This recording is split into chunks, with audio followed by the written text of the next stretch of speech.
हमारे वृंदावन की घटना है महाराज जी।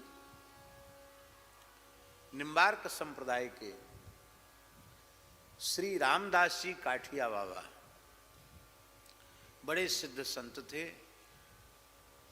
काठिया बाबा का पुराना स्थान पुराना काठिया वृंदावन का एक बहुत प्राचीन संत सेवी स्थान है। पुराने काठिया से ही नया काठिया श्री धनंजय दास जी काठिया ने स्थापित किया। उसकी नींव हमारे पूज्य गुरुदेव श्री पहाड़ी बाबा के हाथ से ही लगी। वर्तमान में चतुर संप्रदाय के जो श्री महंत हैं उनमें निम्बार्क सीट जो है उसके श्री महंत श्री रास बिहारी दास जी काठिया उसी परिवार के महापुरुष हैं।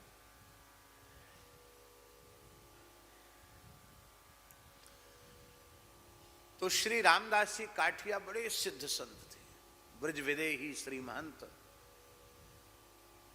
अद्भुत सिद्ध संत थे। वो निम्बार्क परंपरा में वही चतुर संप्रदाय खालसे के भी श्री महंत रहे रामदास जी काठिया। महान योगी महान सिद्ध। उनके जीवन के ऐसे ऐसे विलक्षण प्रसंग हैं कि आप सुनकर अवाक रह जाएंगे। और अब एक घटना आप सुनिए। अंग्रेजी शासन का काल था उस समय। लगभग 150 वर्ष पुरानी बात होगी। और उस समय हाई कोर्ट कलकत्ता में था, सुप्रीम कोर्ट लंदन में था।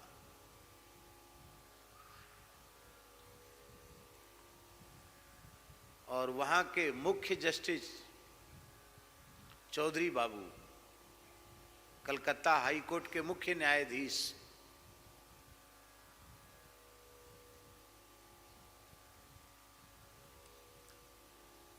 कितने बड़े विद्वान होंगे। अंग्रेजों के शासन में इतना बड़ा पद उनको मिलना कोई सामान्य बात थी। और वो अपनी छत के ऊपर विश्राम कर रहे थे। बाबा आकाश मार्ग से जा रहे थे, काठिया बाबा। और वो उतरे उनकी छत पर। उतर करके कोई ध्यान धारणा की जुक्ति बताई, वो फटकार लगाई। बड़ा बैरिस्टर बन गया, बड़ा जज बन गया, पड़ा पड़ा सो रहा है, साधन कर।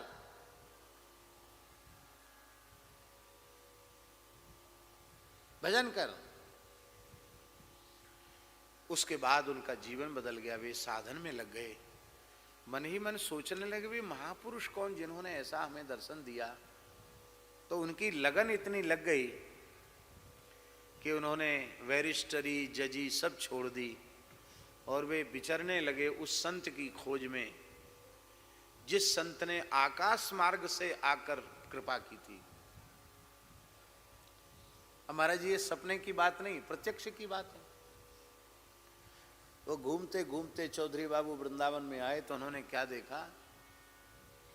उस समय जंगल था जहाँ काठिया बाबा का स्थान है, घोर जंगल था। तो बाबा ऐसे वृक्षों के नीचे बैठे थे। धूना अखंड धूना चैतन्य था। और त्यागी तपस्वी 10-20 वहां बैठे थे। चिलम चल रही थी।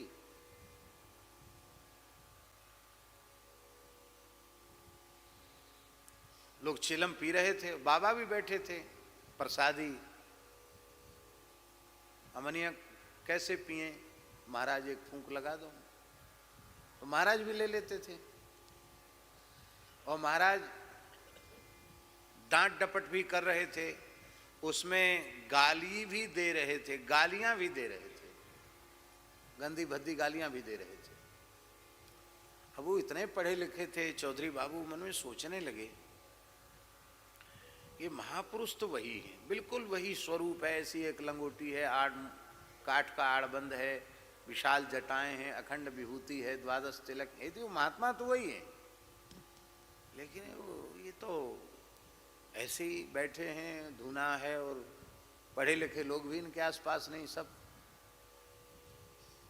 धुआं धक्कड़ वाले लोग हैं।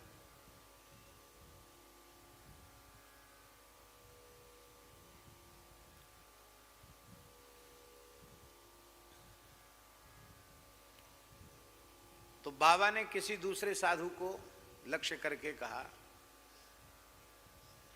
वो कहा था उन्हीं से, चौधरी बाबू से, पढ़े लिखों में श्रद्धा नहीं होती है, विश्वास नहीं होता है, वो प्रत्यक्ष कृपा प्राप्त करने के बाद भी भटक जाते हैं, भूल जाते हैं, कल्याण नहीं होता इनका।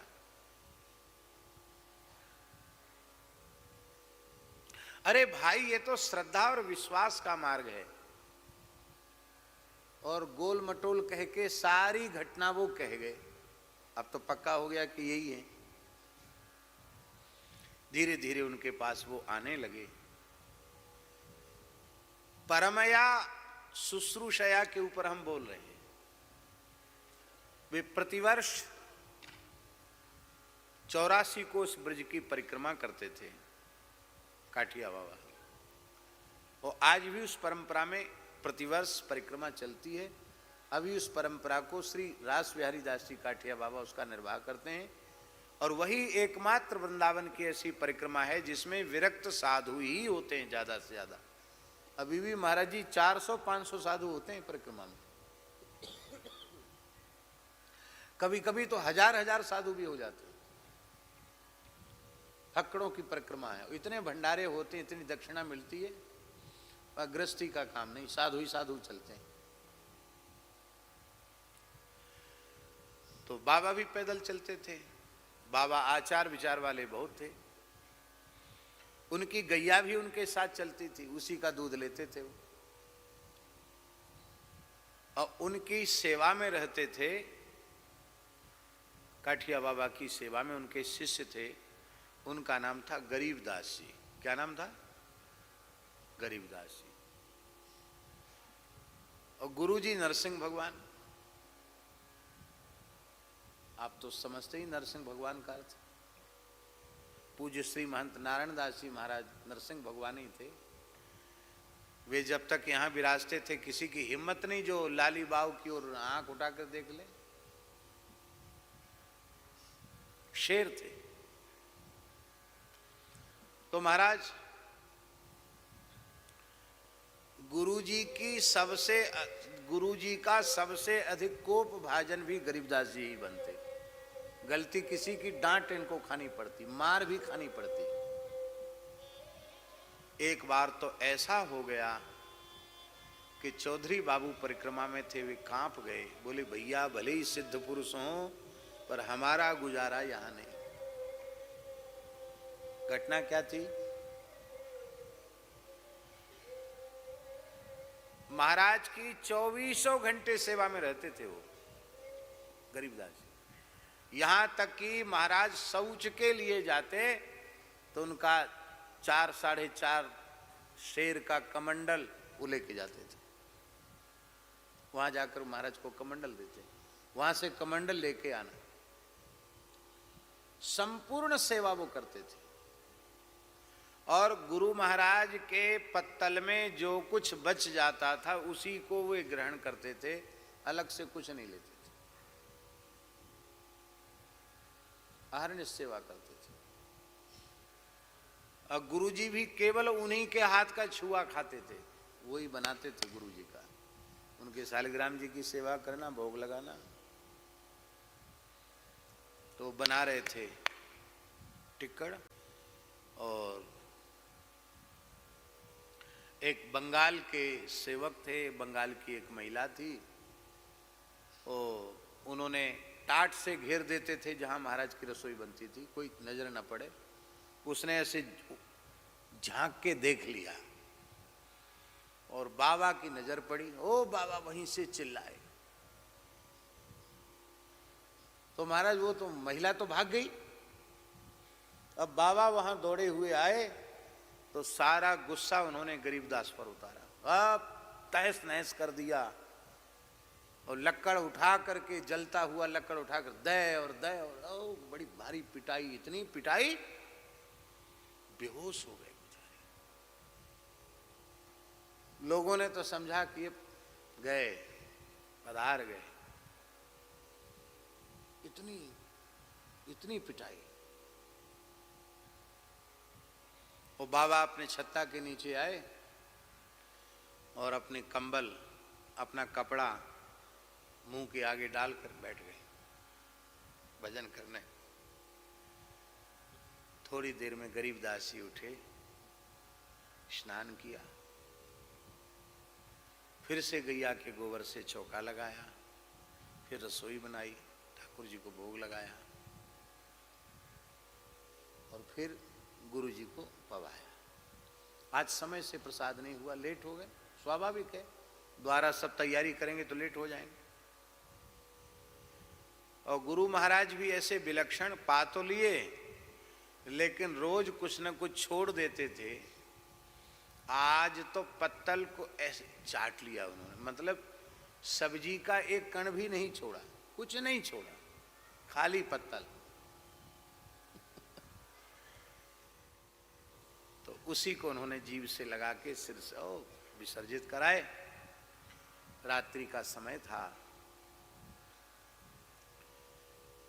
श्री काठिया बाबा पौढ़े थे, लेटे थे, और गरीबदास एक कटोरी में घी लेकर महाराज के चरणों के तल में लगा रहे थे। लगाते लगाते उनकी आंख से आंसू बह रहे थे। तो न चाहते हुए भी एक आंसू गुरु महाराज के चरण पर टपक गया।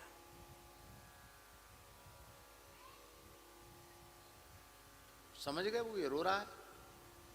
तुरंत उन्होंने पैर खींच लिए, उठ के बैठ गए। क्यों रो रहा है? हाँ, क्यों क्यों रो रहा है? हमने ज्यादा गाली दे दिया, ज्यादा पिटाई कर दिया, इसलिए रो रहा है। तो हाथ जोड़कर रोते हुए कहा कि आज हम आपको समय से प्रसाद नहीं पवा पाए, इसलिए रो रहे हैं। हमारे अब तक की सावधानी व्यर्थ चलेगी, हम आपको समय से प्रसाद नहीं पवा पाए।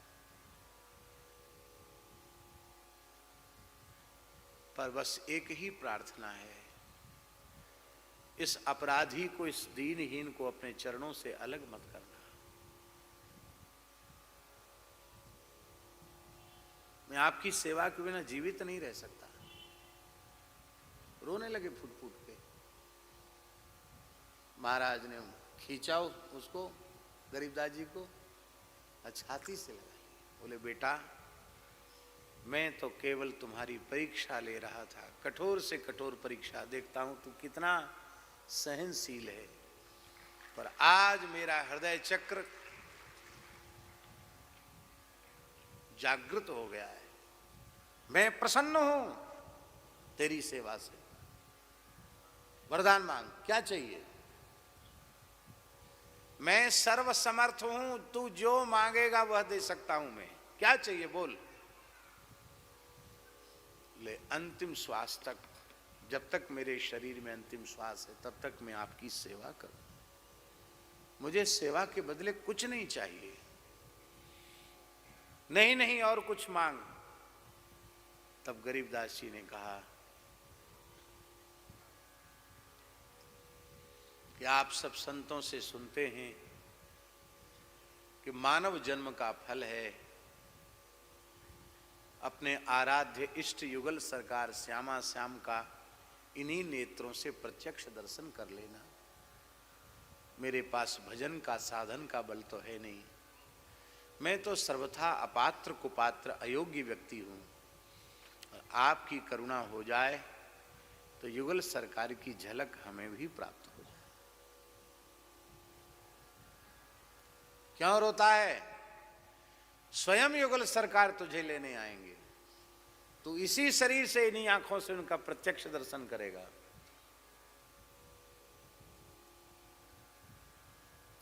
इस घटना के समय भी चौधरी बाबू वहां थे उपस्थित। तो दोपहर में तो वो घबरा गए, बोले हम तो भाई इनके पास अब नहीं आएंगे। ऐसा महात्मा, दया का नाम निशान नहीं। जो दिन रात सेवा कर रहा है उसको यही पुरस्कार सेवा का। लेकिन अब समझ गए भैया, सिद्धों की लीला, महापुरुषों की लीला कोई समझ नहीं सकता। लेकिन ये देखना चाहिए कि ये जो वरदान मांगा है ये कब फलीभूत होगा। वर्ष व्यतीत होते चले गए, और परिक्रमा हर साल उठती थी और वो भी परिक्रमा करने आते थे। शायद 5-7 वर्ष व्यतीत हो गए होंगे, बिहार कुंड पर परिक्रमा पहुंची।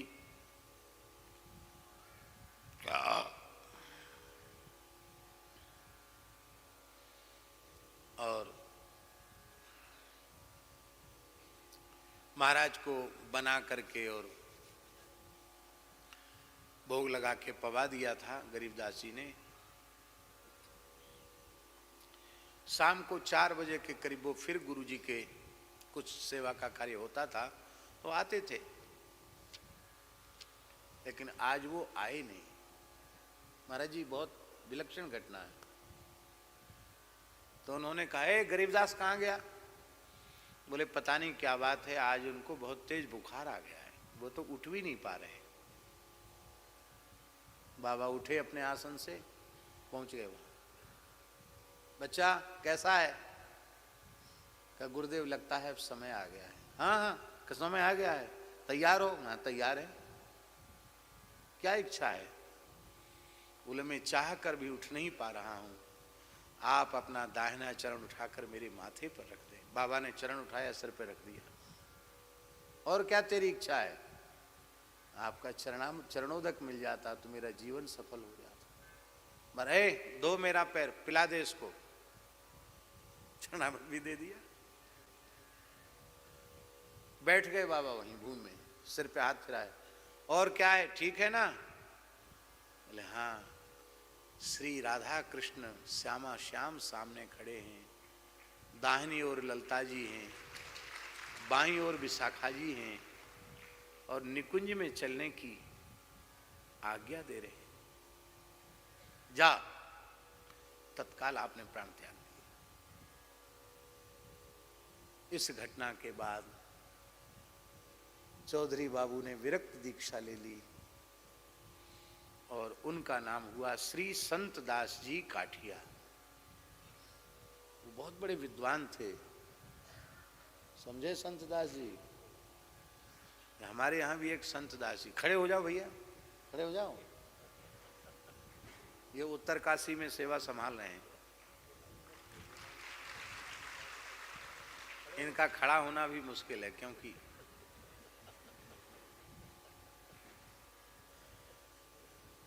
किसी किसी महात्मा के नाम के आगे 108 लगता है, ये 108 से ऊपर है ये। समझे? तो संत दास जी महाराज बड़े प्रतापी हुए। काठिया परंपरा में महाराज जी संत दास जी काठिया बहुत प्रतापी हुए। विस्तार सेवकाने का, सेवा का, स्थान का सारा विस्तार उनके हाथ का है। सिद्ध पुरुष हुए वो भी। इसको कहते हैं शुश्रूषया परमया।